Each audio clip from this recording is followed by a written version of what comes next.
Merci madame la présidente, monsieur le ministre. Il existe un débat annuel au Parlement sur la maîtrise des dépenses publiques ou sur le rapport de la Cour des comptes. Or, la politique migratoire n'est en aucun cas moins importante que la maîtrise des dépenses publiques, puisque l'une et l'autre sont étroitement intriquées. Selon l'OCDE, la politique d'immigration nous coûte 35 milliards d'euros par an. Selon le démographe Jean-Paul Gourevitch, c'est plus de 54 milliards d'euros. Donc, chers collègues, est-ce que nous avons encore le droit de faire part au gouvernement de l'avis des Français sur cette gabegie ? La politique migratoire trace un cap politique, une ligne directrice qui engage notre pays, non pas pour l'année ou les 5 ans qui viennent, mais pour les 10, 20 ou 50 ans à venir. Elle est donc fondamentale.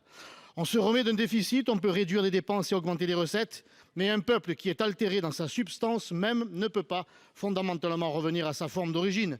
2 millions de personnes sont entrées sur notre sol depuis le début du mandat d'Emmanuel Macron. Nous battons des records de non-exécution des expulsions et nous ne pourrions pas avoir un débat souverain au Parlement sur ce sujet.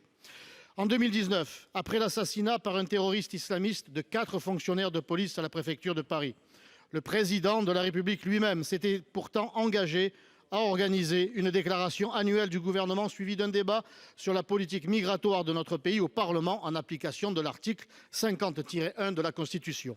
Après une première déclaration devant le Parlement en octobre de la même année, ce débat parlementaire n'a jamais été reconduit. Voilà la considération pour les victimes et leurs familles. L'immigration est pourtant l'une des préoccupations majeures des Français, pour laquelle aucun changement d'orientation politique n'a été opéré.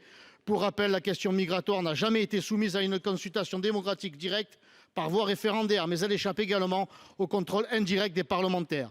Chers collègues, en refusant d'inscrire un débat annuel obligatoire sur l'immigration au Parlement, vous acteriez une véritable déconnexion de nos institutions avec leur socle populaire. C'est pourquoi je sais pouvoir compter sur votre soutien, mes chers collègues, en votant cet amendement.